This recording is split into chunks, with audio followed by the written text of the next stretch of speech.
Good morning, जय Swaminarayan. Welcome to my new vlog.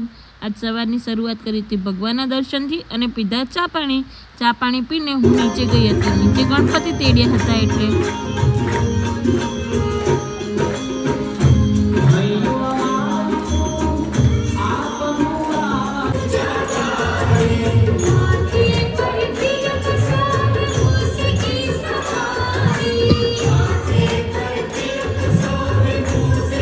અમે બધા આરતી કરીને ઘરે આવ્યા। એના પછી અમે થોડીક વાર જોયો હતો વ્લોગ, કારણ કે મને કંટાળો આવતો હતો।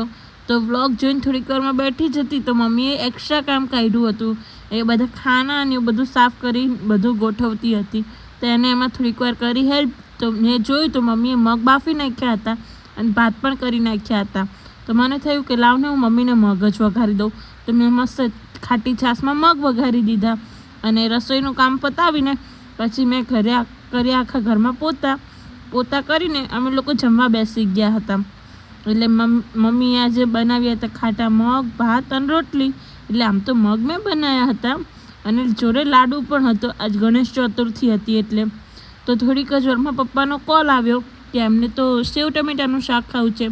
તો હું બહારથી જઈને એમના માટે સેવ ટમેટાનું શાક લઈને આવી અને રસ્તામાં ઇસ્ત્રીવાળાની શોપ પણ હતી, તો એ પણ લઈને આવી કપડાં। અને ઘરે આવીને બેઠી ત્યાં જોયું તો પપ્પા આવી ગયા હતા અને પછી પપ્પાને આપ્યું જમવાનું મમ્મીએ અને પપ્પા જમીને પાછા જતા રહ્યા હતા દુકાનના કામથી અને અમે બપોર કર્યો આરામ। સાંજે આજ તો મને મેગી ખાવાની બહુ જ ઈચ્છા થઈ હતી તો બનાવી મેગી બનાવીને પછી રાત્રે મમ્મીએ બનાવી હતી વઘારેલી ખીચડી, પાપડ અને મેં લીધું હતું અથાણું। અને અમે લોકો જોતા હતા પતિ પત્ની ઓર પંગા। એ પણ બહુ સરસ શો છે। એ જોઈને પછી મેં ભગવાનને પોટાડી દીધા અને અમે નીચે ગયા હતા, કારણ કે આજે ગણપતિજી જ્યાં તેડ્યા છે ને ત્યાં આનંદનો ગરબો પણ હતો, તો થોડીક વાર ત્યાં પણ ગયા હતા।